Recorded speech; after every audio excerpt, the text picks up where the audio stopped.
We are the Watchers on the Couch. We are the voice that guides the realms of men. We are the Night's Watch.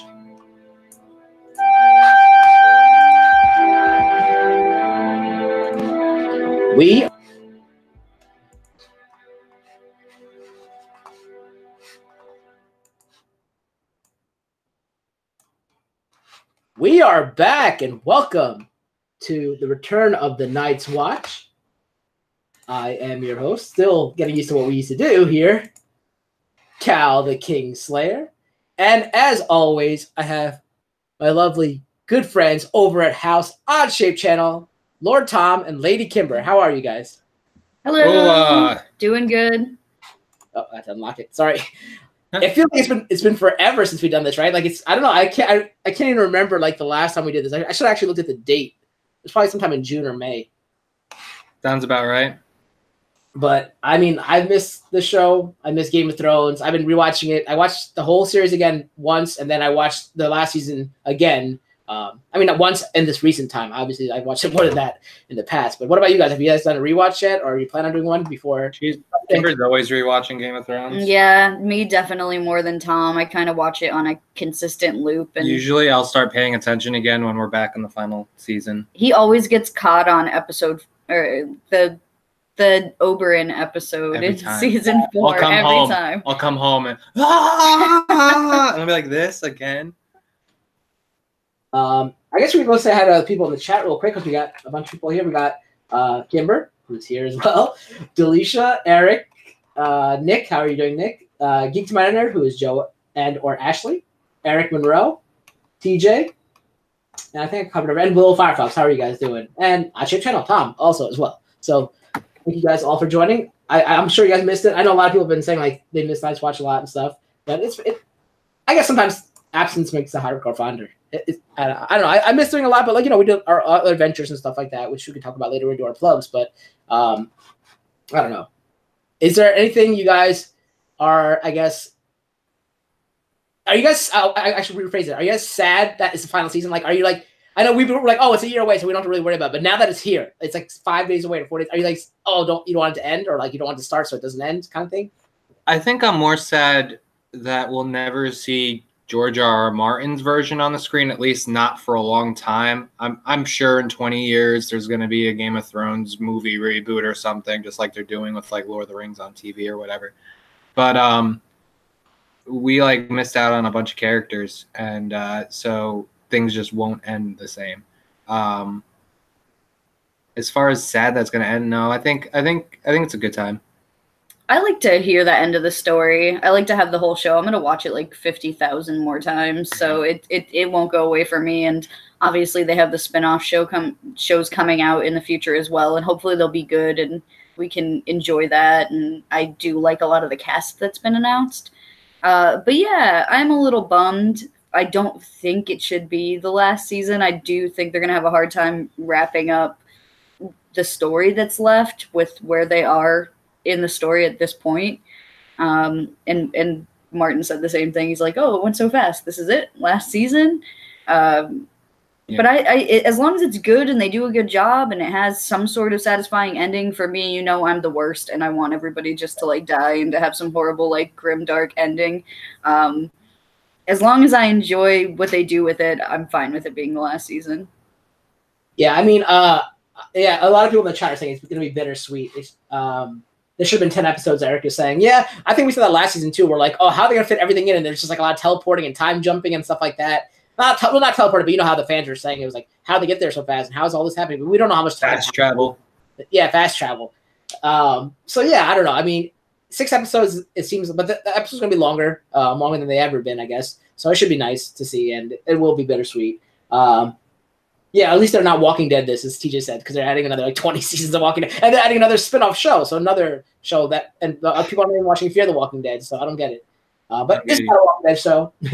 This is a, Delicia's the opposite of you, Kimber. She wants all her characters to live, all her favorite characters to live. They all got to die. We'll talk about it later. I have feelings about who's going down. My answer is most of them. So before we get into the actual Season 7 recap, just a few notes. As you guys know, we do have the shirts that Janine Devine, as you guys all know, Janine, who's doing a fantastic job over on the Schmodown and such. the Night's Watch shirt, are currently on sale. They're on the Twitter of Night's Watch over on YouTube at Night's Watch Tube. You can buy them, and if you send them to us, a picture of you wearing it to us prior to the season ending, we'll probably feature on the show on the Take the Black segment, which will start next week. So all the normal segments, a few segments will be starting today, but like Take the Black. And if it's your birthday, we'll wish you a happy name day. So let us know. Tweet at any one of us, I guess, or at Night's Watch Tube, and let us know it's your birthday. I know someone's birthday is probably coming up through the season. But other people, if it's your birthday, please let us know, and we'll wish you a happy name day. I think that's all the segments we did prior to the show starting, besides fan art. So also, if you have fan art or cosplay, let us know. We can also feature you guys on that. Yes, Eric, you did take the black, and we did feature you, I think, last season. You were one of the first ones, actually, to take the black. All right, so I guess you guys ready? Do you have any more thoughts before we move into the season recap, or before we start? Just one thing I'm looking forward to is I'm hoping we get another Lie of the Seven. Like, I really want another really nice, like, music-motivated scene, because if they're going to do it, it's going to be this season. So. Oh, did you guys hear the news that was announced yesterday? No.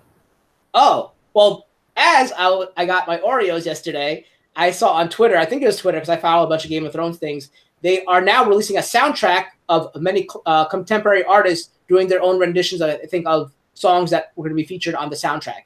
So it's a soundtrack of, like, so they, I don't know, they have, like, new, I don't know, new artists, but, like, it's, like, new artists, like Cardi B and stuff like that. But I don't think it's Cardi B. Might be Cardi B. I don't know, but it's, like, people like that. You can look it up. They mentioned it on the radio today, too, but it's going to be, like, a whole new Game of Thrones soundtrack. Maybe someone in the chat might know about it. But it's a new Game of Thrones soundtrack featuring contemporary artists, not contemporary music, but like contemporary people of this day doing the soundtrack. So it should be interesting. I don't know. So maybe you'll get your own version of Light of the Seven, sung by Cardi B. All I can think of is like the money music in the background, that boom, boom, and then when it goes into the hype part, and it's just like, a Lannister pays his debts. I would probably pay for that. I buy everything Game of Thrones, so I would probably pay for anything that's Game of Thrones. As you guys saw, the cookies I bought and all that. So, all right. So I guess we get started with Kimber. Any thoughts before we get started? No, I'm ready to go. Let's do it. So these lovely thumbnails were made by Tom's Thumbnails. First episode 1, our season 7 episode 1 is Dragonstone, which started with a cold opening. I'm gonna go through like really quickly. It's not gonna be like all the as detailed as we did last season. Started with a cold opening with Walder Frey toasting most of the important Frey family members, I guess. And it turns out that it was Arya wearing a faceless mask and killing all the Freys. Meanwhile, over in the north, at Winterfell, Jon is deciding how to split up the lands and castles and all that and treat the traitors after the Battle of the Bastards. Two of the notable families were, I think, the Karstarks and the Glover. No, was it not Glover? Umbers, yeah. So Umbers, yeah. And their two children, it was like Alicent Karstark or something like that. I don't know who it was, but a young boy and a young girl. And Jon said they should not suffer for the sins of their father. And Sansa, it was kind of a little dispute between him and Sansa because Sansa was saying you should give the land to the people who fought for you, not the people who fought against you. But Jon stayed true to his word and the promises that were made. Meanwhile, in King's Landing, Cersei's plotting about all the enemies that are around. To the north, she has Winterfell, the bastard, Jon Snow, as I call him bastard at the moment. To the east, oh my god, I don't know my thing. Essos. Wait, I don't know what's to the east. Oh, Dragonstone. Dragonstone's to the east, so that's Daenerys Targaryen.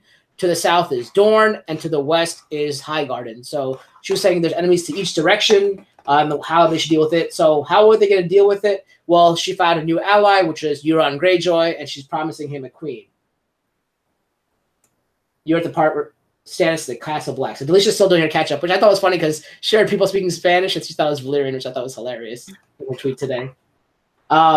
Meanwhile, Sam Tarly is over at the Citadel trying to learn to become a maester, and he meets an old familiar face of ours, which is Jorah Mormont, who's covered with grayscales. It's worsened since we last saw him over at Valyria when he's rolling with Tyrion.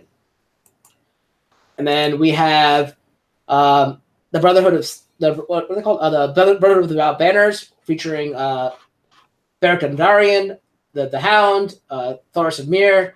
They're traveling, trying to head north for some reason that we don't know as of yet. And they go to the old cabin that it's a callback to when Arya and Clegane were there, and the family let them in. The father and daughter found them dead now in this episode. And the Hound looks into the fire and sees the mountain shaped like an arrowhead and such, and they figure out that's where they got to go, is north toward the wall. And the show closes out with Daenerys finally coming home to Dragonstone, touching this a beautiful scene. She's with Varys, Tyrion, Grey Worm, and Missandei. And the final scene of the show was her saying, shall we begin, over the table. So much like reflecting back on what we saw on Cersei, how she's looking at the map and how she deals with the enemies. This is now she's in a new land to her in a way, because she wasn't really older when she wasn't like cognizant of her time here. She's in a new land, surveying the map, and now this is where the work begins for her. So your thoughts on this episode? I'll start with Kimber this time. Yeah, for sure. I thought this was a good opener. Obviously, we're not getting anything too crazy because at this point they're just trying to set up where everyone is and who's on what's team and time, like what timeline we have set out and stuff. But I think it was good. It did give you like that taste of Game of Thrones, get you ready for the season. But I don't think they're going to have time to do that next season, to have an episode that was such a slow crawl just for setup like they did with this one. And obviously it was really satisfying to see Dany get to Dragonstone, and the music is swelling, and it was a really powerful moment, and I love Dany, so this was a good one for me. Yeah, I have a feeling that this it's not going to be like a regular season. I think we're going to open, and this is just my guess, but I'm usually right when it comes to Game of Thrones. No, come on. We usually nail it. Keep going. But I think it's going to open with a very cinematic episode. I think they're going to have to. I don't know what's happening. I don't know if we're going to pick right up where I don't know if we want to jump ahead, but the events of the end of the season, if we're picking up right from there, that would be really cool, like a Saving Private Ryan, almost like we start in the middle of Battle of the Bastards, you know what I mean? But as far as this episode, what I took from it the most was just the different methodology that Cersei and Daenerys has. Cersei is standing on the map, and Dany's there with her advisors looking at it like almost all on equal footing, and just so much shows how alone Cersei is. Like, Jaime is obviously there on the edge, and he's the only one. I guess the Mountain and Qyburn, but she's so alone, and it's obvious. I think, and that's why I think her eyes doing the look away and the little teaser we got for this season, I think she knows she's alone. So I don't feel bad for her. I don't know. Some people have been warming to Cersei. I think, Kimber, you were starting to warm to Cersei, right? Especially with the Light of the Seven scene, right? With the oh yeah, I love evil Cersei. I think we were together for that episode, but we were. Yeah, you liked her a lot. I think that dresses. I think that she's one of the most interesting characters to read in the books because she has a lot going on inside of her head. And I've always thought she was one of the more interesting characters, and seeing her like go full ass villain after they don't have like Ramsay around, was really cool. I think she's a dope villain, and I like her more in villain mode than kind of in like, sad wife mode earlier in the show for sure. She's definitely become a boss, but I'm kind of rooting for her, but at the same time, I want to see everybody else's stories. I'm not necessarily rooting for her as much as I just want to see what she's going to do. Yeah. How she affects the grand scheme. And Kimber touched on it a little bit earlier just now when she said the music. The music is really beautiful when Dany arrives on Dragonstone, because there's only music, and it's swelling as she gets closer and closer, and she gets into the war room, I guess you can call it, and that's when it just cuts and she says, "Shall we begin?" So like we always say we should give a lot of credit to like the sound people and the costumes, as I said, the wardrobe, because this show has been spot on every take. Even like when we had the Battle of the Bastards, I know it was 2 seasons ago, but still that was like it felt like you were immersed in there, especially when Jon was inside the pile of people. Like you felt yourself gasping for air as well with the sound effects that they had, and like him just being engulfed by that the thing on body. So the crew is also, not just the cast, but the crew is phenomenal for this show as well, so we have to give it to them as well.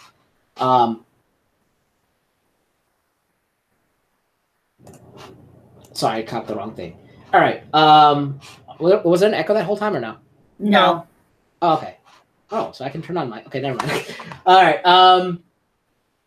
So any last thoughts on this episode before we move on to the second episode? I think we're good. All right. So season 7, episode 2 is known as Stormborn. Here's the same aforementioned war room.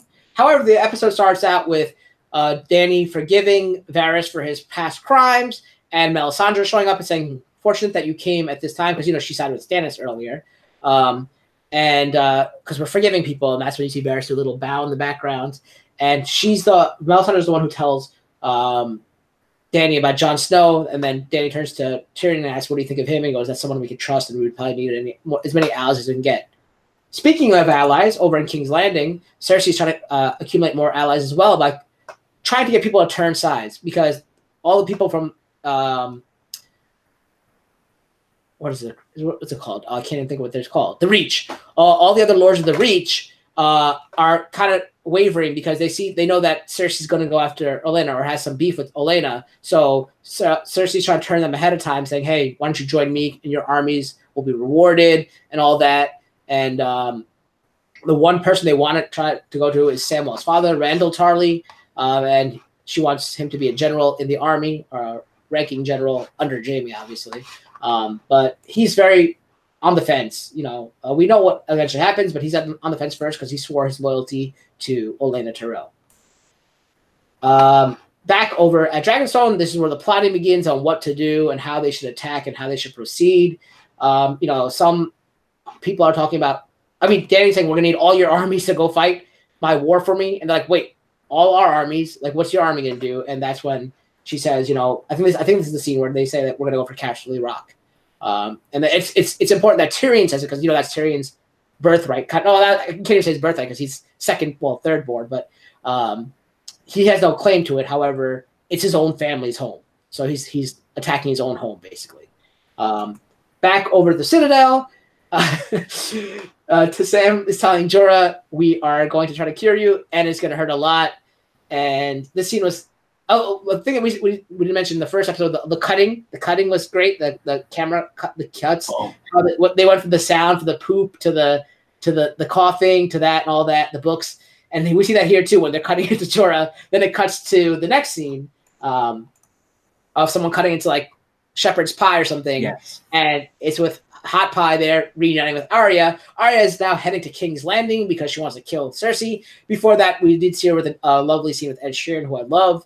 And there's just a little fan service to Macy Williams, who's a huge Ed Sheeran fan, so that was nice to see.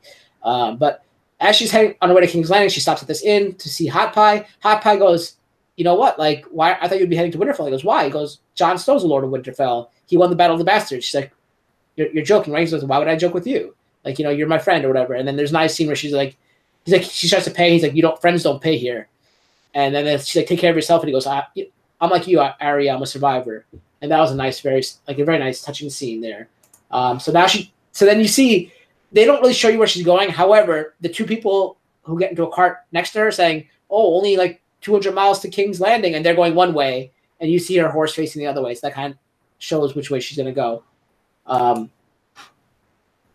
This is now the letter that the raven that Jon got from Daenerys saying, "Oh, she wants me to come and bend the knee," and once again they're already mad at him for giving the Karstarks and the Umbers back their territory or home. Now they're gonna pretty upset. They're saying that we have to. He has to go and bend the knee to Dany. He says, "I won't bend the knee, but I'll try to get dragon glass from her because Dragonstone is housed on a bed of dragon glass." Finally, the scene ends with the fleet that was heading to. Actually, no. I don't know if they were heading to Casterly Rock. Do you guys remember if this fleet was heading? I forgot where they were heading.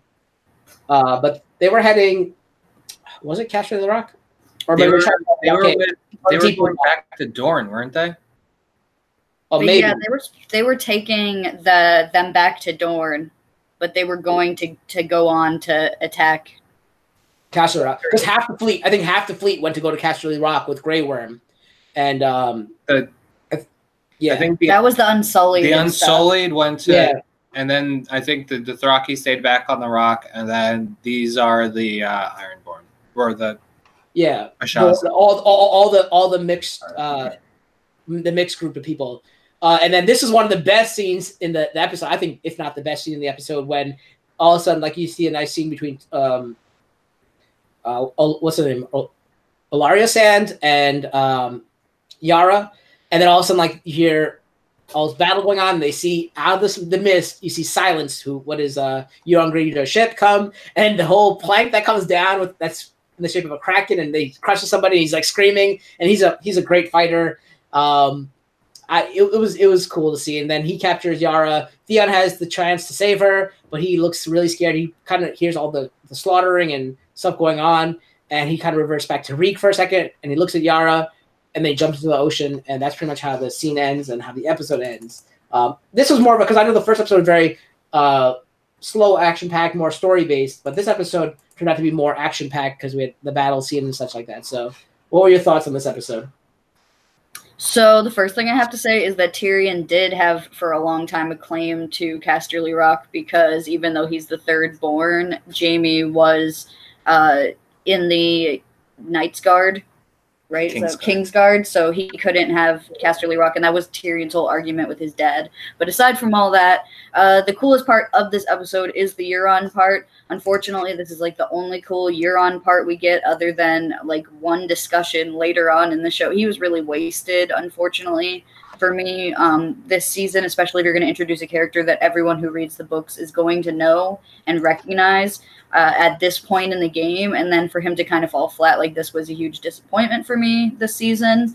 But that shit was cool, like with him swinging down and like it's so iconic and funny. Yeah. And the coolest scene with him on it. Not only is he wasting his own character, but he's like a mixture of him and the brother from the books. So it's like a waste of two characters. Yeah.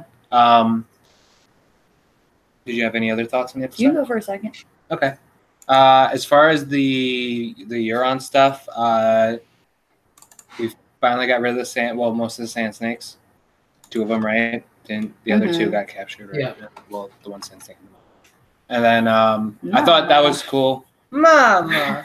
I thought it was cool how one of them was hanging by the whip. That was cool. Back to what you were saying about the editing in this episode. It is one of my favorite episodes just because of the editing. That pie scene is beautiful. It's gross, but because it's like, for those who don't remember, they're like piercing Jorah's skin, and it's like pussing, and then they go to do it again, and then it's a fork going through a pie, and this it's great. And I liked the Ed Sheeran scene, even though a lot of people were haters. I thought it was subtle, and if he wasn't so distinctive, and Ed Sheeran, like the way that he looks and stuff totally fits into the show. He's a nice singer. I liked the idea of changing Hands of Gold to be about Jaime and Cersei, because in the book, Hands of Gold is not about them. It's about Tyrion and Shae. And Hands of Gold obviously is appropriate because Jaime literally has a gold freaking hand. So I was a big fan of that decision, and I thought that scene was really nice for her to sort of have a humanizing moment with someone who's from the army that is not on her side, because Arya is so hell-bent on revenge. I think she doesn't think about sometimes the people who are in between, who are just fighting because that's where the place they were born is, and that their allegiances with their family are. And I loved when she was like, oh, I'm going to go kill the queen, and they all had like a good laugh about it. But like, little do they know, she totally probably could do that. It was good. I like this episode. What we didn't talk about was Littlefinger has been in the corner these past 2 episodes, and he will continue to just be in the corner staring menacingly until Arya shows up. But like, he's loving this. Like, if he lived today, he would just binge reality TV shows. He just loves family drama. Drama queen. He even started out later. I know, he always finds a way to insert himself into the situation and screw things up. Much like Varys too. The ladder. Yep. So that was that for that episode. I'm seeing, look at the chat. People are talking about the awful sand snakes getting killed. Eric wants to see Karth again. Another Stannis mention. Delicious says Lena Headey's performance is amazing. Oh, Theon. Yeah. I want to reiterate that I think he did not revert back to Reek. He was just thinking, I think, right? I think he was using his head, and he knew if he. It's like Euron would have killed him in front of her, killed her in front of your Theon. Jeez, and I think it was better that he ran. I think he knew that too. Also, about the claim to Casterly Rock, didn't Jaime give it up once he said, if you let Tyrion go to the wall or whatever? Remember when Tyrion's about to be sentenced to die? He said, if you give it up, then he made that deal with Tywin before. But maybe that was before he said claim for a champion. I don't know. Just looking back in the chat. All right, well, any other thoughts about that? No, I was just talking about Theon real quick. No, I think we're good. Someone was arguing with me. Who was arguing with me today?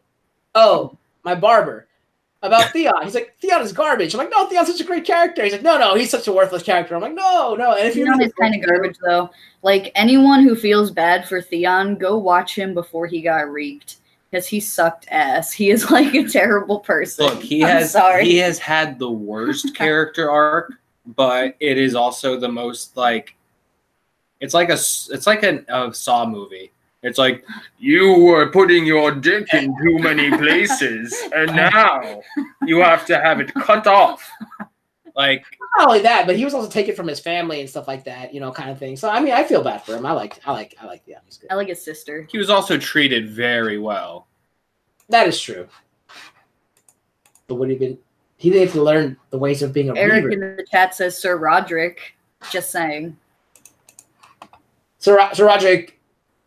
Because Theon killed him. I know, but he performed treason against Theon, so he had to behead him. Remember, now he's the Lord of Winterfell, and then he went against Lord of Winterfell, so that's treason. I mean, that is how the rules work. That's how it works. If you don't like the Lord of Winterfell for like 26 minutes, and all he did was. And in those 26 minutes, Sir Roderick treason committed an act of treason, so he got beheaded. All right. Remember when he tried to cut his head off? Oh my god! Yeah, he couldn't do it. And then he had to kick it. We should do a best like cut them like they're gag reels because like some of the things are just so sad. All right, go ahead. Sorry. That's treason spitting on him. You wouldn't spit on. Think about Cersei. If you spit on Cersei, she would have probably burned you alive. Yeah, but Cersei's been like the queen for like 20 years. That's a little different. Look, time's an illusion. Just saying. Oh, yeah, you don't know how long time went from when Theon took Winterfell. It could have been like 17 years. The way Game of Thrones time jumps. The lost all right, so speaking of beheading and treason, the next episode 3 is called The Queen's Justice. The episode opens up with what we thought would take a while to happen, but it opened the episode, Dany meeting Jon. And one of the best scenes is like, you're standing in the presence of Daenerys Targaryen, Stormborn of House Targaryen, first of her name or whatever, blood of old Valyria, like Khaleesi the Great Grass Sea, Mother of Dragons, all that on and on. And he looks back at Davos and I was like, this is Jon Snow.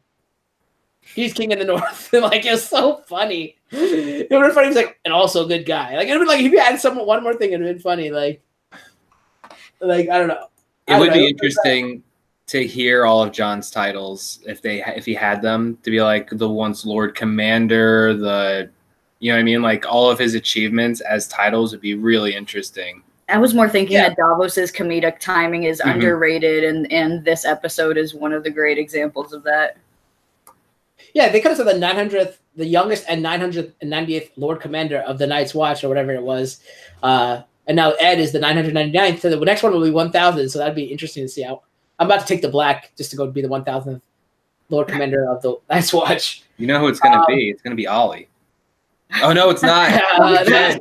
He's dead. Oh, you never know. He could be coming back. No one, like I always say, they're not dead until they're dead. So, from one throne room to another, Euron brings back his gift. His gift is Alara and Tyene, is it? Or Obara? Whatever it is. Alara and one of the other daughters. Could be Tyene or Obara. Whatever her name is. She brings back the sand snakes, and he goes, you will get what you're promised after the war is won. She makes sure she mentions after the war is won. Then she meets up with what's his face? What's his name? Oh, that's Iron Bank, dude. That's Mark. I don't know what his character's name is. I can only think of his that's Mycroft Holmes, right? Yeah, Mycroft Holmes. She meets up with Mycroft Holmes, and of course he's the representative of the Iron Bank of Bravos, and he's saying you still owe the huge debt to us, and we don't know which way to wager our hedge our bet, or wager our bet, I should say. And she's like, you'll get your money back and then some in interest, as long as you choose as our side, and you'll get it back soon. So that's what that's what they're talking about, getting back the recompense what they're owed.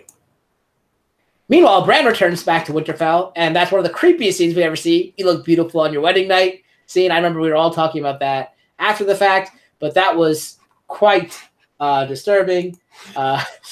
And Bran is just weird now, but yeah.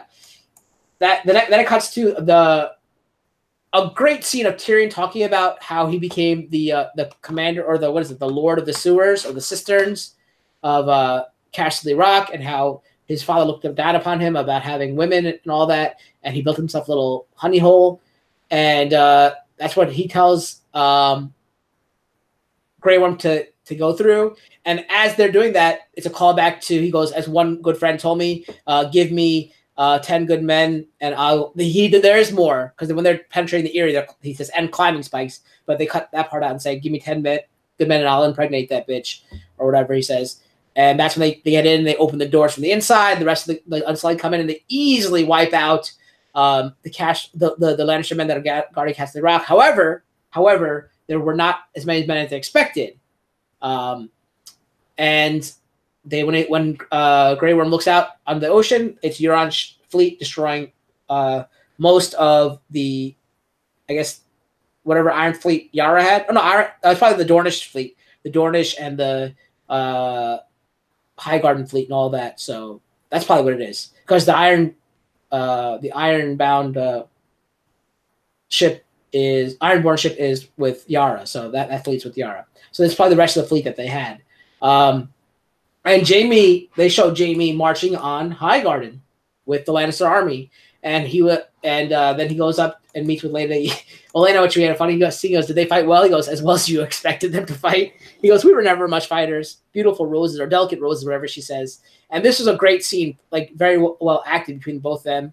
One of the things he's saying is like, there's another callback to how Robb Stark tricked him back, the Battle of Whispering Woods, I think it was called, where he said Robb kept saying, tell them I will be there with my whatever, like 10,000 whatever men. He gave the wrong number, and he attacked. He pulled he tricked them and attacked somewhere else and captured Jaime.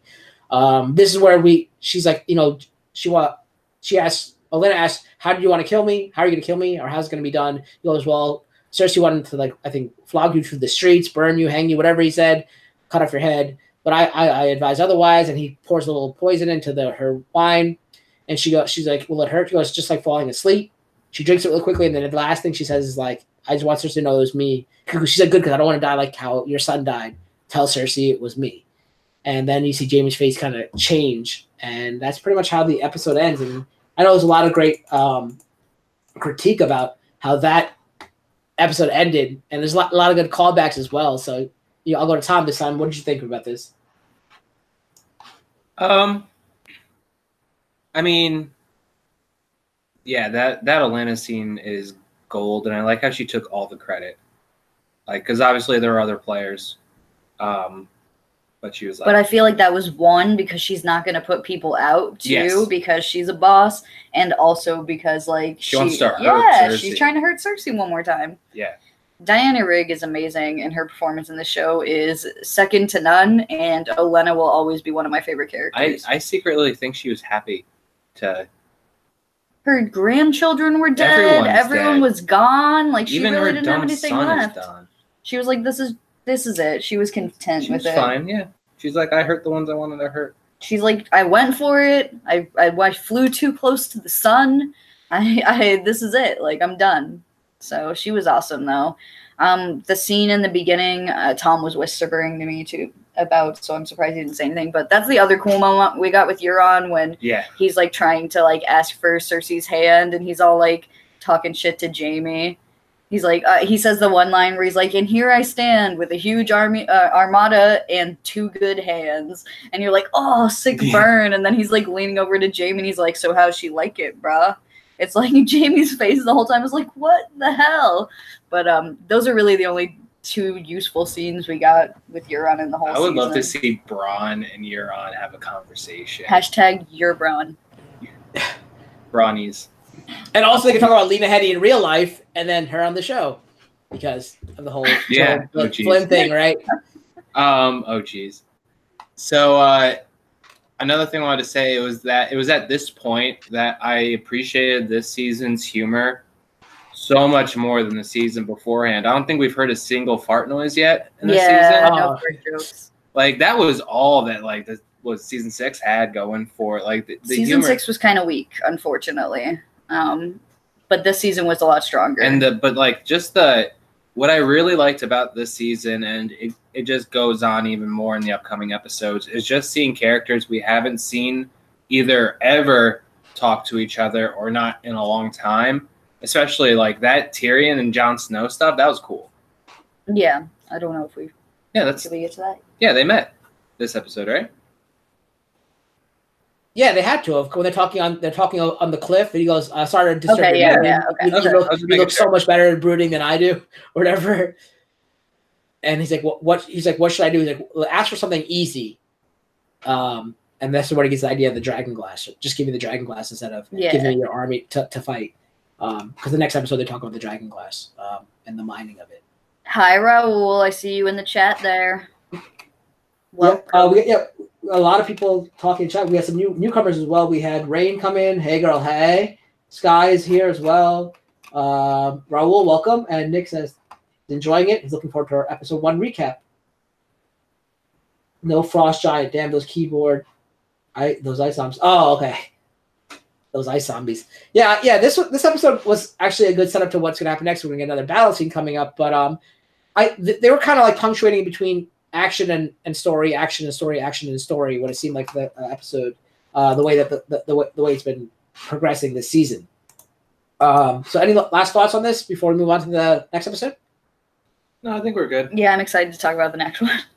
So, the next one is the spoils of war. So it begins. It begins with the after the army of the Lannisters have looted the Highgarden. They're making a caravan back to King's Landing, and the first thing they obviously take back is the gold. And as they're talking about like flogging the people who are slacking and such like that, they also want to take granary back as well because they need to feed because the long winter is coming. They make sure they take the gold back first, and that's mentioned. And so that's what brings up the first scene where Cersei's talking back to Mycroft Holmes again about the debt being paid and that they should lend more money now after being paid back, lend some more money because we're going to find out what she's going to do with that money. And they should place their bets on Cersei because look how much she did right then and there. Jump to Winterfell, and we have this scene that Tom was alluding to earlier. Chaos is a dagger. Here's the dagger that was used to start this whole war that's happening till today. All this conflict. And before he can finish the sentence, Bran finishes it. So now Littlefinger is let on that, Bran knows more than he doesn't know he's a 3-eyed raven yet, but he does know. Littlefinger suspects that he knows more than Bran's letting on. Arya makes her return back to Winterfell as well, so we have a nice reunion. How she gets there, no one believes it's Arya because it's new men. Obviously, it's like probably the people from the Eyrie guarding it now. So they didn't know who Arya was because they barely knew who Sansa was before she got there. Because remember, Sansa was in disguise at first, I guess.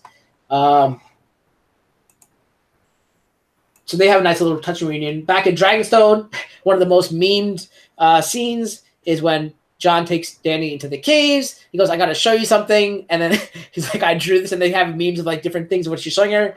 But he actually shows a cave painting of White Walkers with blue eyes. So now she has an idea of what she's facing. And then she's like upset that I forgot. Oh, she's upset, I guess, while this is happening, or a little bit later, while we walk out of the cave, she gets a message, or Raven and Varys, I think, or somebody, I think Dothraki, somebody's telling her that your Ironborn fleet, or Theon, is it Theon that comes back maybe? The Ironborn fleet is destroyed pretty much, and all of the Unsullied fleet has been destroyed as well. So she's really mad. She's like, I got to do something. So as the caravan is riding, we have a nice scene between, what's his name? Jaime, Bronn, and what's the family's name from the Umbrella Academy? Really? Luke. Was it Luke? Dickon? Luke. No, Rickon, isn't it? It's Dickon. Dickon. Ah! No, but what's the name in the Umbrella Academy? So, is it Luke? Lucas? I don't know. Who? The big guy. Who? Umbrella Academy from Netflix. The big dude. Oh yeah, I don't remember. Okay. I just still call him Dickon. Yeah. Yeah, Dick. Anyway, Whatever show I see you on first, that's just your name forever. Yeah. That's it. Even though Evan Peters is on the same show, he's still Tate. Yeah. So Eric says that this is the best episode of the season, and it was the shortest episode as well, and it's Varys who tells Dany that. Thank you, Eric. Yeah, so all of a sudden, while they're talking about like how men shit themselves and all that, they hear rumbling, so they say swords and spears, or shields and spears, and they form a line, almost a phalanx, but basically a blockade, and then they see the Dothraki coming, and they're like, okay, we can hold them off, but then Dany swoops in on a dragon, and no one's seen a dragon in I don't know how many years, hundreds of years, I guess it is. And their faces just are like crazy. And then all of a sudden she's like, Dracarys, and like everything starts going on fire. It's crazy, awesome scene. But remember, we saw earlier that Qyburn says he has a plan for it. And Bronn, the Qyburn made a catapult that they test on Balerion the Dread Skull. Bronn uses it and shoots it at Drogon, clipping his wing, thus sending him to the ground. And Dany's pulling the spear out. As this is happening, Tyrion's watching the battle, kind of doesn't know how to feel because his family's being slaughtered. I mean, like people he probably knew, his men are being slaughtered. And then he sees Jaime riding heroically as the best hero in the show that he is towards Dany to try to end the war. And then he saves Bronn by diving into Bronn's arms, knocking him into the water. So Jaime not only saves Bronn, but he also saves himself. It looks like Rickon's his stunt double. Look at those shoulders. Bronn's Jaws moment. What it is by Bronn's Jaws moment? When he pulls him out? I don't know.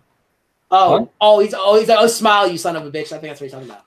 Bronn's Jaws, like at the end when he shoots him and he shoots the dragon, one-on-one with the shark and the dragon. Yeah, okay. Yeah, so this, Kimber, you said you were really excited about this, so I'll let you take it over. Yeah, for sure. I'm in agreement with a lot of people. This is one of the best, if not the best episode of the entire season.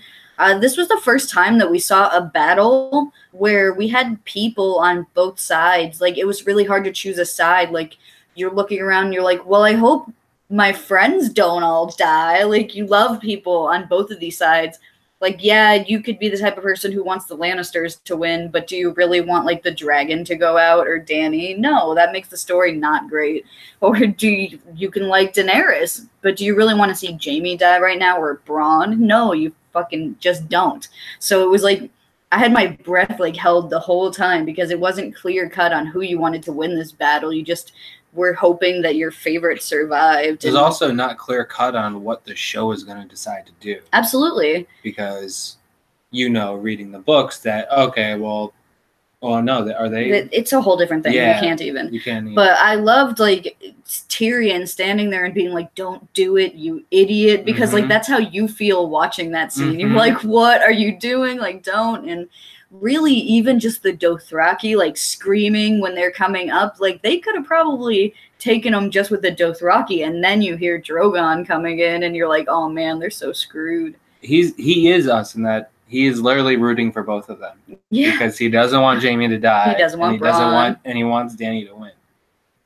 So. I do have to say, like, Hal's like a Lannister dude, so. Not only is Jaime the best hero in the show, and did you see how well he actually fought? He sliced so many Dothraki off. Dothraki is supposed to be great fighters on their horse. And he, with his left hand, mind you, killed a lot of Dothraki. I watched back and I was shocked. Let him No, that's be not true. a human No, fan. Hello. that was all skill. All skill. He was doing it with his eyes closed, backflips, all that. You guys couldn't see it. You guys couldn't see because we were looking hard enough. But fantastic. Fantastic. Just like how we tried to save Braun from falling out the window. Just missed him. Just missed him. But, you know, not Braun. Yeah, Bran. Bran, I meant. I was saying Braun earlier. Bran. I tried to save Bran from falling the window, but he couldn't get him. Had he been a little bit quicker. And he had both hands. He did not. And he had both hands. So what's his excuse? He tried so hard to save. You saw him reach. He just missed, just barely. I think he was at the opposite of out of reach. Yeah, for sure. They were touching. But I wanted to also say, because speaking of Bran, that he is the creepiest and the worst in that scene that's earlier in that episode. He is the worst. And like I'm already seeing articles that they're like, oh, Bran isn't terrible, like as terrible as last season, like for the next one, because everyone hated Bran. He was such like a robot. Fine. That makes sense. But I did like when he said chaos is a ladder to Littlefinger, because like that sent like chills down my spine just seeing Littlefinger's face when he said that. Who was the other person in the room? Varys? I said it like that. Varys isn't gonna say shit to anyone. So it's like how? Yeah, it was cool. That was cool. And like no, I agree with you, Tom. Like he has to be a weird character because that's what the Three-Eyed Raven is. You know, he's gotta have that kind of mystique to him. And I like as creepy as that was, like that's who he is now. He did kind of change towards the end. We'll get talk to it. One of the last scenes we see with him in the final episode, he did like it was a little different, you know. He's more aware of what's going on, like kind of thing, and not aware about what's going on in the world, but I mean like he's more relatable to us when in that last scene that we're going to talk about towards the end. I think that it was a big shock. You know what I mean? Like he's resetting his whole system, so he's not going to be. I think it broke him when he realized what he did to Hodor. Yeah, it broke me. It's like, did I eat my friend? that was we don't know. Maybe we'll see Hodor. We'll see. Oh, we will. Oh man, my money is on that. That's one of my things I'm betting on. Imagine if that's who's chasing Arya. I didn't think about Hodor. He didn't have to bring up the Sansa's wedding night though. Yeah, well, I guess that's true, but that was extra creepy. So any more thoughts before we move to the next one? No, just that this was great and more of this, please, and yes. So that was the shortest episode of the season, as Eric pointed out, but it was one of the best, as he also pointed out. The next episode is Eastwatch. It begins with the aftermath of the battle, and Dany's asking all of them to pledge or bend the knee to her. However, as you know, some of them are reluctant, and then some of them bend their knee because Drogon yells. And the two people who don't bend the knee are Dickon and Randall Tarley. Well, first it's Randall, and he goes, "I've already pledged my leg to one queen, and I won't do it to someone from the Essos. You know, someone who's not born in Westeros or not from Westeros, who lived in Westeros all her life, and who brought foreigners to our lands." And then Dickon's like, "Yo, well, you need to take me too, then." And he's like, "No, you can't. Perhaps send him to the." And then Tyrion's trying to advise against it, send him to the wall, take the black. But they said, no, we're going to stand by our oath. And then Drogon burns him after Dany says, "Don't got us." Drogon yells again, screams again, or roars again. And then the rest of the people bend the knee. Then we see Dany land back at Dragonstone, where Jon is there. Drogon stops in front of Jon, kind of snarls at him. Jon takes off his glove and touches him.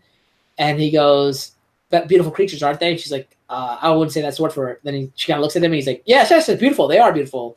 And then Dany turns around because a bunch of Dothraki are approaching the Dothraki part of the sea. And here comes Jorah. Jorah is back. They say, "He's a friend of yours." It is Jorah the Andal. She returns to him, embraces him, and says, "Welcome back, and I am in your service again. Let me serve you, because that's what you asked me to do." Now they discuss on how they could try to have a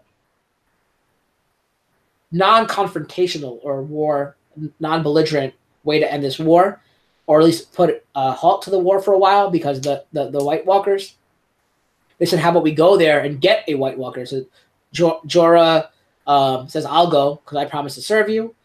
They're like, "Well, how are you going to get the Wildlings to fight for you? They're not going to help you." He goes, "That's because," and then Jon says, I'll have to go because they'll only trust me. And they're like, "You can't go. You're the king of the North." So then Jon's like, "I'm going to go," and they form their group. But they had to first pose the plan to Cersei, but the only way to do that to Cersei is by sneaking Tyrion into King's Landing using Davos. To Tyrion sends a message to Bronn. Bronn gets Jaime, saying that they're going to practice in the basement or whatever, the cellar or dungeon, whatever you want to call it, or the crypt. And he meets with Tyrion. Tyrion tells the plan. Jaime relays the plan back to Cersei, saying that but Cersei acts that she already knew because there's nothing that happens in Kingslaying that she doesn't know about. And she goes, maybe I'll meet with them. We'll think about it. Also, we see Qyburn talking to her about something, a secret that we find out a little later. I think she actually tells him right there that she's pregnant. She tells Jaime. Meanwhile, while these people are meeting, Davos goes to Flea Bottom and gets Gendry, tells him that your name is Clovis and you are whatever you are. They get caught. We see his skill with a warhammer. The group forms, goes to the Eastwatch where they meet up with Tormund. Tormund says we have some other people who are trying to go north of the wall as well. When they go in, he sees the Brotherhood of the Without Banners. So now they form the Magnificent Seven, I think it is. And they go north of the wall. And the episode ends as they're heading north of the wall by Eastwatch, not the normal area of the wall that we see. Oh, so in the chat, they say Stannis' nephew. Is that what they say? I don't know. And if Sam probably becomes king, I'm going to lose it. Yes, I will. All right. So Kimber, what did you think of this episode? I thought it was a good one. One thing that I have a controversial opinion on that a lot of people disagree with me is that I think that Daenerys was 100% correct in choosing to do what she did to the Tarleys. She gave these people a choice, and they chose what she considered treason. So she dragoned them. And I think that Tyrion is projecting worries about her father onto her. But she's not her father, and this was the right choice in that decision. And had she been a lot of other people in the show, they wouldn't have batted an eye, because that's what you do when you're as powerful as she is and in the position that she's in, and they don't do what she wants, or they're going to be a potential threat to her later. She had to get rid of them. Just like, in the Night's Watch with Jon, we've seen him take out people because they were treasonous, So I think Dany was absolutely right in doing this, even though a lot of people, they really harped on it throughout the episode, Tom shaking his finger. She was right for doing this, and I stand by that. Kill the dad. He's the dick. Even though but the son, did the son not choose to make the decision that he made? He was offered two options, and he made the choice, so that's it. As for the later stuff in the episode, I thought that was really cool too, and this was another good one. Really, there aren't too many episodes I have complaints about this season. It was pretty short and to the point, and hopefully that's what we'll be getting next season too. You had a lot less filler here because they had less episodes. I actually agree with you too, as well. I think, like I said, treason is treason. That's why Sir Roderick died, and that's why these dudes died. You have to kill the treasonous bastards where they are. Because if you don't, if one treasonous seed is planted, then it spreads, and then you get other. Burn them all. Burn them all. Yes, and that's what she might end up doing. Who knows? Tom, do you want to give your thoughts before we move on to the next episode? I'm glad Gendry's here. That is all. Oh, yeah, I did actually. That Gendry and Davos stuff again was really hilarious. I felt like everything that was coming out of Davos's mouth this season was really funny and well timed, with the Clovis stuff and that whole plot line, that little side plot story that they did with taking Tyrion over there was really fun, and I enjoyed it a lot. But ballsy of Tyrion, because that could have gone a couple ways, man. Also, let's not forget that they did a little fan service. They're like, I thought you'd still be rowing. Yeah. So that was with his thing. And it also makes me think of when Tom said Gendry in the video. Of you guys I said it earlier when you brought up Gendry. What I really liked about this, because John and him met this episode, right? No, that's next episode. No, wait. Next episode. I'm good. Let's go. No, wait. They met this episode. That's what I thought. It? Yeah, Okay. they just do everything so. Yeah, because the Snow Patrol leaves at the end of this episode. So Oh, that's a fuzz. I thought it was a bug. So I really liked, and it almost speaks because, spoiler to anyone who doesn't know, we know that Ned's not Jon's real father, but he was raised by Ned, so you could see, and even if it's just a Stark thing, but like how much he emulates Jon, or he emulates Ned, and Gendry emulates Robert. He's just like, let's go. I just want to swing my hammer. Let's go. And that's how Robert was exactly. He was like, I was awesome until I was king. You know what I mean? Like, it's the worst thing that happened to him. And they have that like, oh, you're not as tall as your father. Yeah, exactly. Yeah, you're not as fat as That's yours. what I mean. Like, that's Eric also says there's a call back to the fewer comment that Steiners teaches Davos, because John says we have less men, and I think Davos is fewer. So that was a nice callback. I know that was a big thing about that. I think he even put up a meme with that where someone said like, "Oh, we have less of this," in some other show. And then you see Eric put a picture of Stannis saying fewer, and that was hilarious too. So yeah, that's one of the good things about Stannis. He's good with grammar, so I can appreciate that.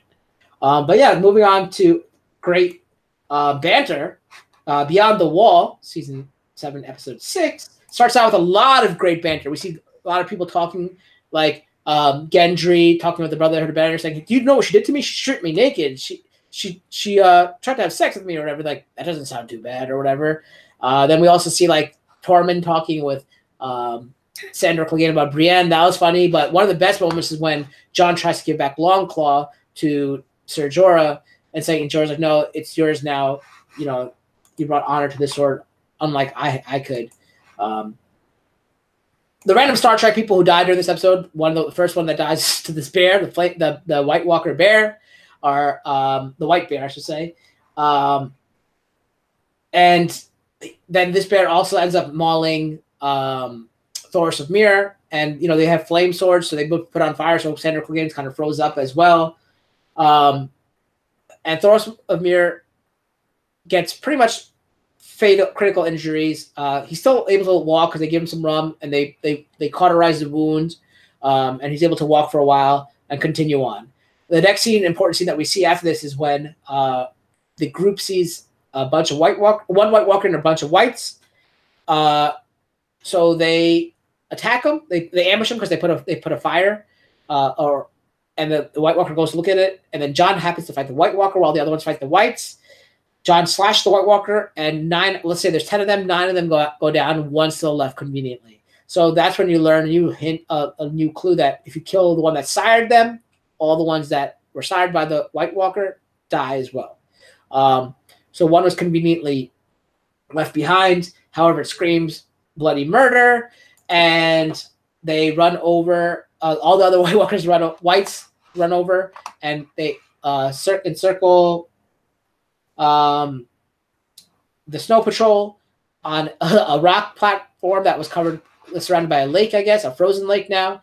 But as they run, the lake cracks, and a bunch of the White Walkers, whites stop running, and they are halting their attack because they don't want to fall into the water. So they buys them some time. Before that happens, though, however, they knew that the White Walkers the whites were coming, so they take Gendry and tell him to run back to the Castle Black and send a raven to Daenerys because she's the only one that can help. And he gave this whole thing about time and all that. But someone did the math with the raven's speed of flight and dragon speed of flight, and how much long it takes time for ice to freeze in a lake this large, and it worked out somehow. But remember, he leaves his hammer with Tormund, I guess, and I think Sandor uses it as well. Dany gets the note. Tyrion advises her not to go, but Dany's like, I have to save them. So she takes all 3 dragons there. And while that's happening, the White Walker, the Night King, and his 4 generals, I guess there's probably more generals, but those generals appear with the lance. Dany comes with the dragon, Deus Ex Machina, saving them the last moment. They get the white onto the Drogon, and the rest of them get onto Drogon. I don't know why Jon keeps fighting. And then now King takes a lance, throws it at Viserion, impaling him. This is a cool scene of blood and fire coming out of the side of Viserion. Very sad to see, but it was also cool.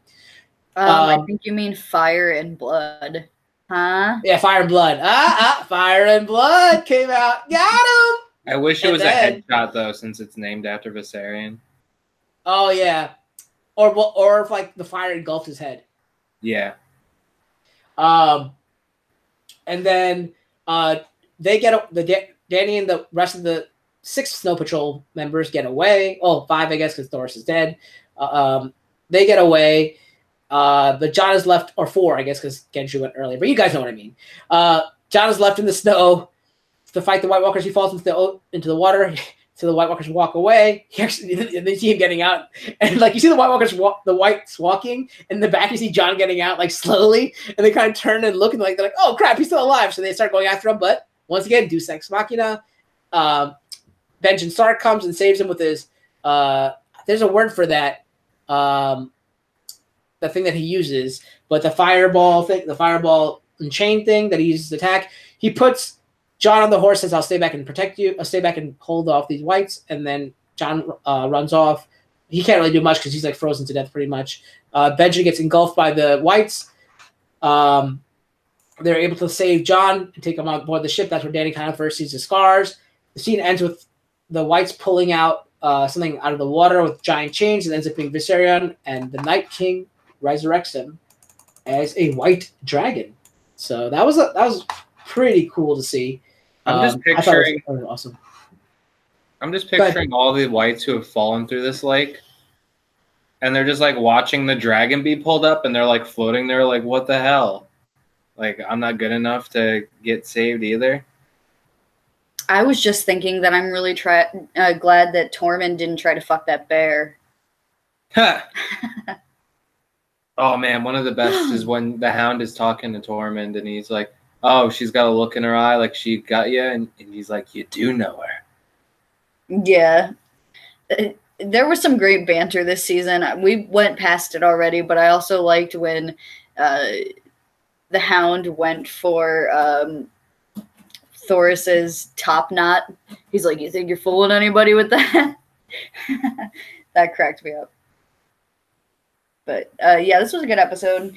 I don't know if you guys remember, but I'm going to say famously predicted pretty much every main beat of this season. And this is definitely something that we predicted very early on. Do you want my prediction for the opening scene next episode? That'll probably be he probably wants to do that after we recap the episodes. Man, it's just so good. Oh, he wants you to? Go ahead. Oh, no. He can do it at the end, but if you guys have anything else to say, I'm just going to bring you up. Where they get those chains from? Hardhome. Okay. It was said. The producer said it was Hardhome. Yeah, that was my only question. Hey, question asked, answer given. Well, the whole thing about it was like this was the Night King's plan to get a dragon because he knew ahead of time. That's what the whole thing was. That's why they had it that 9 of them died and 1 was still left for them conveniently kind of thing. And he had it all planned it out. Like this is all, and welcome Billy. Thank you for joining. Yeah. So, I don't know. Do you guys buy that it was the Night King's plan? Well, we did see that he, was able to navigate the timescape like Bran. Like he noticed Bran. So he could have visions of the future in some possible fashion. I think everyone's plan is to get a dragon. I'm sure Cersei would love to get a dragon. Euron, in the books at least, is very interested in getting a dragon. That's why he's interested in Dany. So yeah, everyone wants a dragon, man, for sure. Horn. Yeah, dragon horn, and everyone wants one of the dragons. Yeah, imagine if we had a dragon horn this season. We don't. There'll be a 3-way fight. Each team has a dragon. But we all know what's going to happen with Rhaegal because we'll get to it in the next episode. So any other last good night, Delisha, and welcome Halo as well. So Billy and Halo just showed up. Welcome. Any last thoughts on this episode before we move to the final episode, the season finale of season 7? No. Hit it. Final episode. Let's do this. Here we go. Season 7, episode 7, The Wolf and the Dragon. So it begins with Dany's forces arriving at Kingslaying, and she brings her full force, or so we're meant to believe, right? And they come to the dragon pit. There's also talk about great banter between the Hound and Brienne as they're walking, between Podrick and Bronn and Tyrion. A lot of great banter as they're walking towards the dragon pit where this armistice is supposed to take place. Even before the armistice takes place, there is some controversy between Theon and Euron, the Hound and the Mountain, or Sir Robert the Strong, whatever you want to call him. I guess they still call him the Mountain in this. I have to give it to the writers and all that. They had such great moments. It's not only just fan service, but it's just the way that the actors even nailed those moments too are great. Because the little smile that Sandor and Brienne give, the pleasing smile that they get how Arya's like, oh, Arya doesn't need any protecting anymore, kind of thing. So a lot of great banter. They're saying we have to have this armistice because here's the greater threat, and they showed her a white. And remember, Cersei's face, I remember saying this when we did the recap the first time around, Cersei's face is pretty much stoic the entire time. When Dany shows up on the dragon, she sees it unimpressed. She does jump a little when she first sees a white. Euron's like, hell, I'm out of here. I've never seen anything like this. This is the only thing I've been all around the world. This is the only thing that ever scares me. I'm taking can they swim? Nope. I'm going back to the Iron Islands, and I'll come back when the winter's over, and I'll see whoever's still alive. Cersei says, okay, I will do a truce, but only with Dany. I'll say, I won't fight. So she says, you could fight. We won't fight anymore, but I will expect you to still fight after, we handle this threat from the north. But you can't use any of Jon's forces, none of the North forces. It's going to be you versus me. And so, but Jon has to give his word that he bends the knee to the realm, not to you. And Jon says, I can't do it because I've already bent my knee to Dany. This is when everyone likes taken aback. They're like, why didn't you just lie to her? When Cersei's like, all right, Cersei's like, then we have nothing more to talk about. And Cersei walks away. Brienne runs up to Jaime and says, you have to do something. You have to do something. Who cares about honor and all that? You have to help us. And he walks away. He's like, what can I do? Then everyone's like, we applaud that you bet your knee to Dany, but you could have lied. A little white lie goes. And one of my favorite quotes from that, I'm probably gonna get it wrong, but he goes, if enough people make false promises, words lose its meaning. And that was a touching moment. I really like that when Jon said that. So he's got that honor, as you guys said, of Ned Stark that you guys were referring to back in the last episode or 2 episodes ago. That was really great to see. So Tyrion comes up with the plan B. He's like, I have to go talk to her alone. And that's when we have this great scene. Not much talking is done, really. Like he says, besides the fact that he goes, you killed my children, he goes, I didn't kill your children. I love them. She goes, don't say anything. He's like, I love them. You can't take that away from me. And he goes, if you really do believe that I killed, or really believe I didn't love them or something, have the mountain slice me down. And like the mountain unsheathed his sword. But Cersei turns her head away saying, like, I can't have him kill you. And then as he gives her wine, she doesn't drink it. That's why he's like, you're pregnant. Then the scene cuts. So we don't know what they discussed. Cut back to Dany and Jon in the dragon pit discussing, like, I'm really happy with what you did, but you probably shouldn't have done that. And then he says a bunch of this stuff, but the funny thing he says to her is like, I lost a dragon for you. Those dragons are my children. I can't have children. He's like, who told you that? He's like, the witch that burned my husband. He goes, do you ever think that she wasn't the most reliable source of information? And then we see Tyrion walk back. That means he's still alive. And then he's followed by Cersei and her envoy. And she goes, I will promise to fight alongside you. And when this war is over, remember who took your side without any promises from you. Then she goes, rally all the banners and tell them we're fighting alongside you. And that's what the promise she makes. Meanwhile, back to Winterfell, Littlefinger has Sansa call, what do you call it, like an assembly or whatever, a trial. And you think it's for Arya, but Sansa goes, I think you stand accused of treason, murder and treason. How do you answer these charges? And then she says, Lord Baelish, and then everyone turns their head. Arya has a little smirk on her face, and Lord Baelish, Peter, Littlefinger is like, what? I don't understand. He goes, well, what trial? A murder? You murdered Lysa Arryn through the moon door. And he's like, everything I did for you and all that. And then they said, Bran says, like, you held this knife to my father's throat, said you shouldn't have trusted him. Basically, he's called out on all his shit, and Arya slashes his throat. And welcome, Michaela. So yeah, Arya slashes his throat, thus killing Littlefinger. It'd been funny if Morgan came during this scene, because, Morgan is a huge Littlefinger fan. But yeah, so that was a small trial. It was a little swerve, because you saw the whole, we didn't really talk about it much, but the whole plotting, I know Tom mentioned it, Littlefinger plotting the background of Winterfell between causing tension between Sansa and Arya, and you see that, but I'm sure when Bran came in and he could see like the entire universe and time and all that, telling him that, that he's playing you guys. And they ended up playing Littlefinger.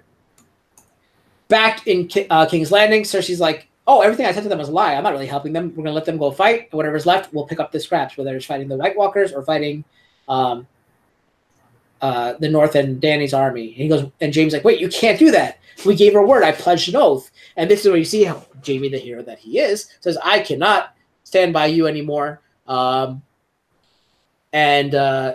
He's like, she's like, if you walk away from me, he goes, no one walks away from me. And then like the mountain blocks his way, pulls his sword again.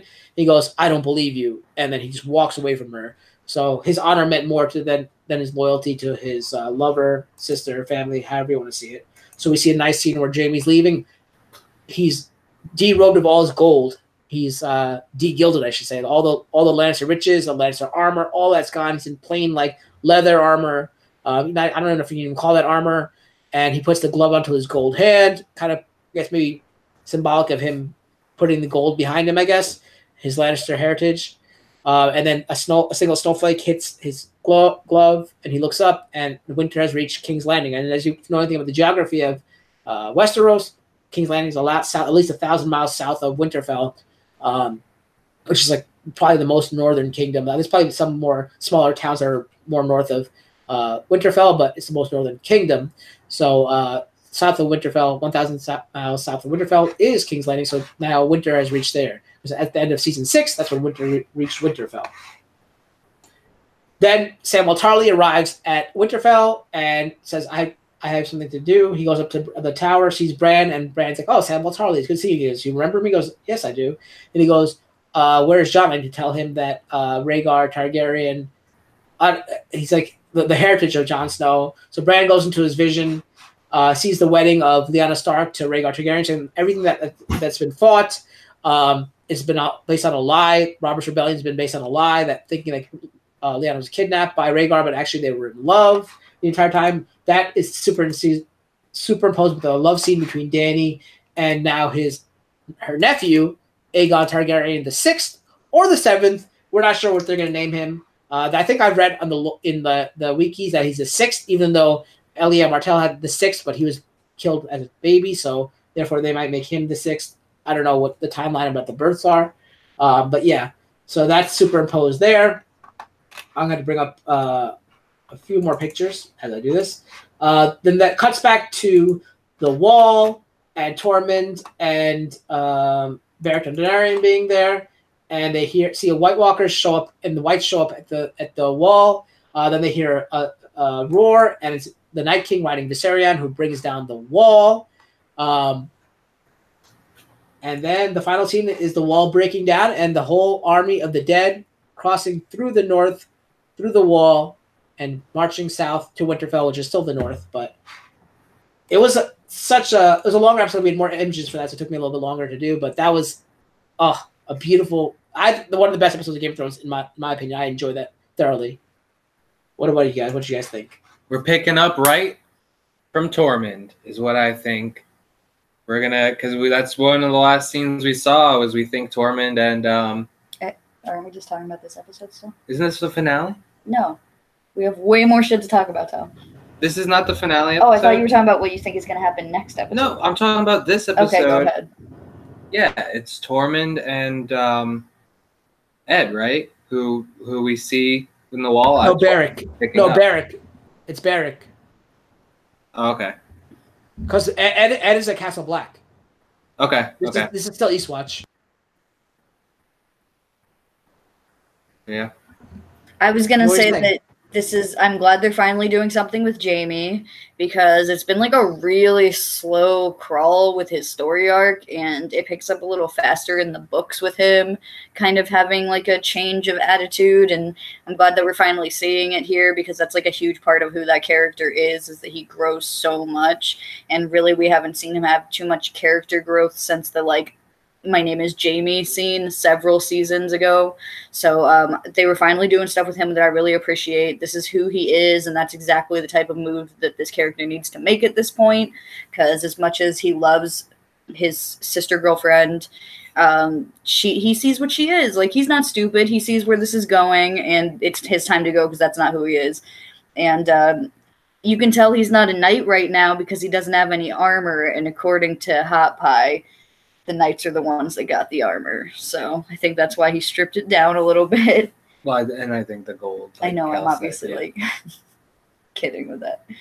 But other favorite moments? Doesn't he usually have a white horse and he took a black horse? I think he's trying to like Yeah. be incognito a little bit. Yeah. Because Jamie Lannister coming. Well, I don't know how much the news will how fast the news will travel. That they have a truce right now. So we don't know if like the Northern Kingdoms or other houses will know that we have a truce with the king with the crown. Therefore, Jamie should be allowed to pass through the north, no problem. I don't know, So yeah. Yes, a lot happens. What are your thoughts about like the armistice that they had, the meeting at the Dragon Pit, or John's heritage? I think it's funny that they got rid of Jerome Flynn, who plays Bronn, right before that scene because him and Cersei don't get along in real life. So they just kind of were like, and he's going this way now. No big deal. But that scene was cool. I mean, it was nice to see the Dragon Pits. Punished. Yeah, and I mean, like, Cersei, man, is so devious, and she's like playing like 5 games. She's like the new Littlefinger at this point. And if this can't change her to like tighten up and actually like cooperate, I don't know what's going to, honestly, at this point, because she's still like pulling her same shit. No, she's going Mad King. And then Euron being useless and disappointing me in this scene. I get that she was all like, no, I sent him away. It's part of the plan. It still came off really lame with him. It was disappointing for me. What about you? I'm just excited to talk about it. He just wants to talk about next season. All right. Well, the one thing I forgot to mention is she said Euron didn't really run and hide. He actually has been going away to go get the Golden Company from Essos. So ferried the Essos Golden Company, which is a band of mercenaries, a huge band of mercenaries, back from Essos to Westeros to fight her war. All right. So Tom, I guess let's just do before let's wrap up the season. So let's go ahead and. Because we have the poll coming, so we talk about what you guys are looking forward to in the next season. How so we can have that in there. We got to do our champions. Yeah. So here we go. Who is your champion of the season? I miss you, Oberyn. Still, I see Oberyn. Still Oberyn. So I'll start with Kimber first then. Kimber, who's your champion? Yeah, I think you're going to like this because my champion is Jaime Lannister. I'm like I was just saying a few minutes ago, it's really nice to see them finally doing his character arc and his story arc and having some growth with him. And I think he's going to be really a big part of next season and finally becoming the character that book readers know that he's supposed to become. I do have some predictions about where they're going with him, but either way, I just think that Jaime was really great this season, and he was the standout for me.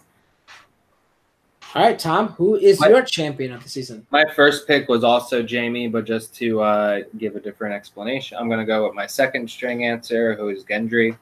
Not only did he faithfully just sign up, because he knew it was a cause worth fighting for, because he knows the reputation of Jon and trusts Davos, but he ran. He got there. He delivered the message, and without that, half the cast would be gone. So my other champion is Jon Snow's butt, because that thing is good. Oh yeah. I think we had the same. Yeah, we all had the same answer. I think we had all of us. I would say Jaime is my champion as well. Because you were going to say Jon Snow's butt? That's crazy. Yeah. I think we all picked Jaime the first time around as well when we did this back in the season's 7 finale. But yeah, he finally is growing to the hero that I knew he was since day one when he tried to save Bran from falling out the window. So he is a great character, and I'm finally seeing what I loved about him in the books now in the show. Which brings us to our next category. So let me bring that up. With the good, there always is the bad. I might have an idea where Kimber's going to go with her bad. So, Kimber, who are we going to ring the shame bell for? Who is your least favorite character or shame of the season? And give me a second to ring the shame bell after you said their name. After you said their name. Unsurprisingly, Euron Greyjoy. All right, hold on. Shame. Okay. And why is it Euron Greyjoy? Just kind of wasted, unfortunately. They could have done a lot of more cool stuff with him. They really gave us what he could have been like in the first episode that we dealt with him, and then it just got weaker and weaker as it went along. My other shame that I'm going to do real quick is Littlefinger. Shame, Littlefinger. Shame. Morgan and I were discussing Littlefinger, and Morgan said that upon rewatch, he realized that Littlefinger's highlight is when he pushes Liza out the moon door, and then he just kind of gets worse and worse and worse as he goes along. And it's a disappointment because he was one of the best characters on the show, and in this season particularly, you just watch him fail in a way that is so hard. Like, he's literally being manipulated by small children. Like, Arya outplays Littlefinger at his own game. Not for nothing. He's acting like he did when he was a child again. He's chasing after this young redhead who's unattainable. He's just blinded by his own crap, and he gets to a point where he thinks that he's so much smarter than everybody, and everyone is playing the game on another level at this point, and he's not. So also consider the reputation of the North. Yeah. Like, where they're like, they're dumb. They're dumb. Like, like barbarians. But yeah, so those are mine. Tom, I'm going to go to you. So who are you going to ring the shame bell for your Night's season King? 7? Night's King. Right, Shame. Look, I don't. Why? It's 7 seasons in right now. We're about to go into our 8th season, and I don't know like any of the capabilities of the Night's King outside of just standing there and raising his arms to do something. And then as far as his cronies, they're now easily like just taken out. Like John, like that battle should have gone on for like half the episode, just fighting one White Walker. You know what I mean? Like they're supposed to be crazy skilled. So I don't know. It's just like I'm supposed to buy all this hype about how powerful they are, and they still have not shown me anything except for like little like magic tricks where it's like, oh. Hey. He's got a great arm though too. Yeah, I mean magic. Well, now he has a freaking dragon, so that helps. Well, the dragon, I know what that's capable of. I've seen it for 7 seasons.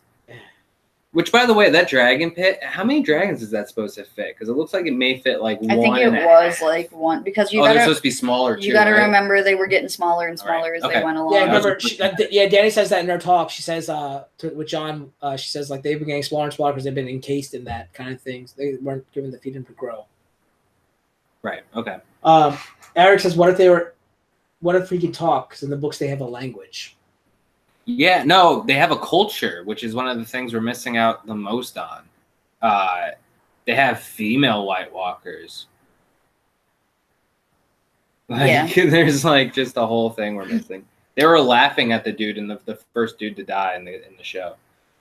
What about you, buddy? Who are you shaming today? All right, so I'm going to, I'm on the same page as you because I'm going to have to shame Littlefinger. Shame. Same reason, because he was outplayed by children, as you said. Like, he's supposed to be this master manipulator and all that. And, he always had, like, those great, I don't know what you call it. I guess you can call them parlays or just, like, tete-a-tetes or whatever you want to call them with Varys. And they, go back and forth. And even with Illyrio, too, you see, well, in the 3-way, because there's usually Varys talking to Illyrio, but all those masterminds that are behind the scenes playing the puppets kind of thing, playing the Game of Thrones, he didn't show that. Like, he kind of like improvise. Like, he'd think ahead, but then like he wouldn't improvise as well. He'd be like, "Oh, but I did this for you," kind of thing. Like, he'd like kind of stumble about what he was doing. So he was not. One of those kids is an assassin and master of disguise, and the other one is like god tier intelligence. So it's not like he was dealing with like random kids. Yeah, but still, like, if that's, like, your only trait, those are not the identifiers for Sansa and Arya. Maybe Sansa, but not until recently. She's supposed to have learned that from him. What it says the most about the politics in Game of Thrones is that there's no time for politics and that it's useless because anything with a magic ability is going to out-trump whatever. Yeah. Like, he has become... But Cal, what were you saying? You didn't get to finish. But don't forget, people in masks can always be outwitted as well, though, if you think about it. Because look at the end of every Scooby-Doo episode. A bunch of high kids always end up catching the person in the mask. So why can Littlefinger do that and outwit Arya? I don't know. I just thought Littlefinger, he was built up as such like a smart player throughout the entire series. You really got to see his manipulation, but when it's actually put on the spot, like he crumbled like a house of cards, right? I guess I don't know. So that was what I thought.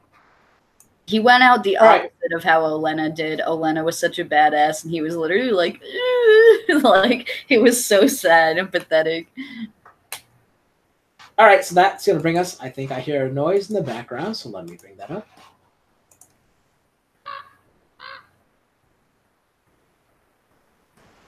That sounds like a raven from Castle Black. So that is usually going to be our time for our polls. So two. Our maester of the show, Kimber, will go ahead and do the poll. Sure. Cal put up a poll, and it asked, what are you looking forward to the most in the final season? And we did get some responses. Coming in last place was other, mostly Eric with wanting the return of Stannis still and forever. After that, Clegane Bowl came in at 24%. I'm surprised it's that low because they've really been hyping that, and that's something that we were thinking maybe would have happened last season. But it seems like they're going that direction now, so that should be exciting. At 28%, we have the winner of the Iron Throne. Obviously, everybody's looking forward to that. I don't know if it's going to be that cut and dry or if anybody will even be a winner in the Iron Throne, but definitely people want to see who's going to outlast the others. And then the winner at 40% is the Great War in general, which, yeah, I mean, who doesn't want to see that? But the big surprise to me is Clegane Bowl at only 24%. That's low for me. I voted for Clegane Bowl myself. Yes, well, you know why I thought that? Because like us being hardcore fans know what the Clegane Bowl is and means, right? My friend actually texted me when I put up, I think I did over the past 10 days, I did the greatest swordsman in Westeros or, Game of Thrones history. And I think for number 8, I put 2, Sandor and Grol Clegane. And my friend texted me and she's like, wait, those two are related? I'm like, God. Yeah, they're brothers. And she only watched the show through once and only because I kept bothering her to watch it. And she actually really liked the show. But she didn't she didn't pick up that they were brothers, or she forgot because it was a long time ago kind of thing.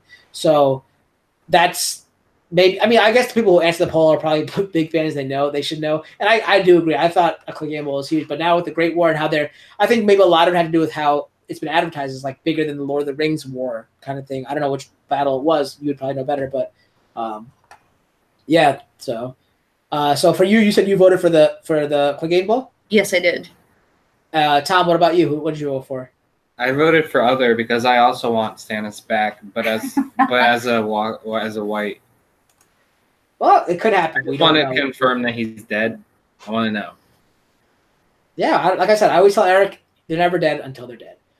So this finally brings us to Tom, who wants to tell us how Season 8 will open, because that's what's going to happen this Sunday at 9 p.m. Eastern. Tom, how will Season 8 open? And we're going to mark this moment so you guys remember Tom predicted how Season 8 opens. I already told you how it's going to open. It's going to open with Tormund and his friend at what is it, Eastwatch? You're talking about Dolorous Edd? Yes. Mm-hmm. They're at the wall. No. Tormund and Beric Dondarrion. Oh, Thank okay. You. We're going to pick up with them, and then how it's going to end, at least for Cersei, in my opinion. This is my one prediction. I don't have any other one. Wait. How the show is going to end? Totally? No, or Cersei is going to end. Oh, no. We can't do that yet because I actually have a poll for that coming up. Oh, I didn't know that. Okay. Yeah, sorry. Yeah, I have a poll for that coming. So don't say that yet. Only answer specific questions, okay. Tom. It's gonna open with Tormund and Beric at Eastwatch, whatever happened right after the end of Season 7. Yes. That's your prediction? Okay. And I was going to ask another question about that, but I can't remember what it was now. I don't remember. Oh, Halo says she's looking for a dragon fight. Okay, so what are you looking forward to, Kimber? Are you, without, I guess you want to see, besides the Clegane Bowl, do you have any predictions of how the show's going to start? Yeah, I while keeping it broad because I don't want to give away too much of my predictions, I'd like to see them possibly tie up some loose ends with some of these prophecies. Like if they did want to give us an actual prince who's promised or princess who's promised in there, that'd be really cool if they did like a whole Azor Ahai thing, or like any of the predictions that were made. Like I want to see like the characters who talked about like Melisandre, like, oh, I'm going to come back and then I'm going to die. I can't wait to see how they fit that into the story, all the things that we know might be possibly coming up in the show.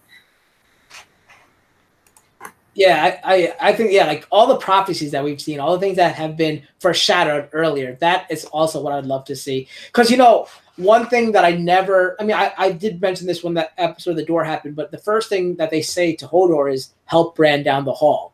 And as we know, that's how it kind of ends. That's his demise, really. And the whole name Hodor, obviously, too, as well, this whole time. And then the whole thing with Jon's lineage and parentage and all that harkens back to the books and how they said there's a pool of blood and all that, and make a promise. So a lot of those things that have been foreshadowed earlier on in the series, I'd like to see how that pans out as well. One last question for Tom, though, however. Is it going to be a cold opening? And not just because it's an Eastwatch, but will it be a cold opening? Yeah. Yep, cold opening. Okay. So, Kimber, do you agree? It could be, but I think they could open it a lot of different ways. You never know. They could choose to like open it with like Euron meeting up with the Golden Company. Like there's a lot of ways they could do it, but I do think it will be a cold open. Could be Ed Sheeran singing Alone on a Line. We can only hope. All right, with that said, I want to thank everyone for joining us. But before we go, we'd like to let you know we do a lot of great content and where you can find us. I'm going to put up our social media card, and as I do it, we're going to have Tom and Kimber let us know where we can find them. Oh, do you want us to do that now? Sure. Or do you guys have anything else to say before we end? No, just looking forward to doing the rest of the season. Do you want to? Yeah, we have a bunch of content over at Odd-Shaped Channel, but there's a bunch of new stuff over at... We're kind of going on a little bit of a hiatus with Odd-Shaped Channel, but we do plan to put up more content. I started a true crime channel recently, and my channel is called Kimber Bennis. You can follow the link on any of my comments here, and you'll be able to get there. I'd really appreciate any support there if you're into true crime. Kind of different than what we've been doing, so just check it out, and maybe you'll like it. Yeah, guys, don't forget, check out the description below, because all their links to their YouTubes, Odd-Shaped Channel, Kimber Bennis, their Twitters, their website, it's all in the description below. So if you don't want to look at the screen, even though I did a good job of making this, I even updated for the new Twitter handles and all that. All their links are in the description below. So please check out their channel, subscribe to their channels, and follow them on Twitter as well to be up to date with their content. Kimber usually releases it every Tuesday, I think it is, right? Every two weeks, yeah, on Tuesdays. Every other Tuesday, 7 p.m. Eastern, I think it is, a live premiere. So come check it out. And she just had a guest presenter or host, if you want to call it, on this last episode. So check it out. It was really fun.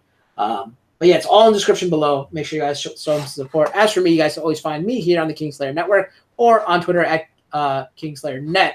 I won't be streaming for a while because I am going away on vacation tomorrow. I'm going to New Orleans for my annual trip.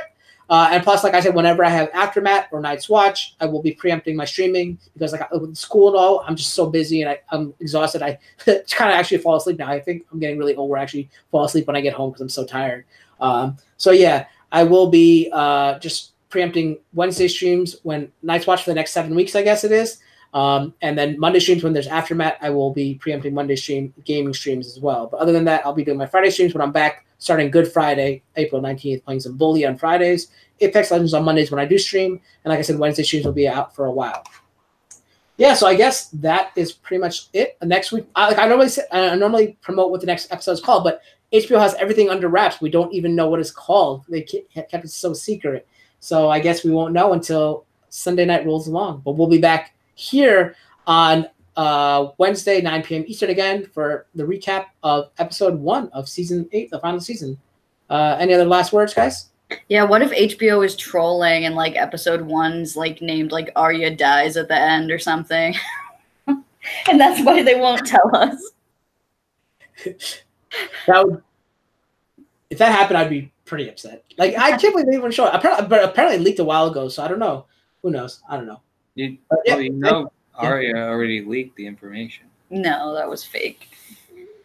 Fake news. Oh yeah, I heard she did something on Kimmel. Yeah, I heard something. I didn't watch it because I didn't want to know anything. Because me, I don't like to hear anything. So, but yeah, I guess that's it. I would normally say our watch is ended, but I want to say that at the end because like this is pretty much the last season, so I'm gonna wait till that happens. But I'm gonna come up with some clever. We're the Night's Watch now. Yeah, we're the Night's Watch now. All right, guys. Until next time, thank you guys for joining me, and I will see you all next week.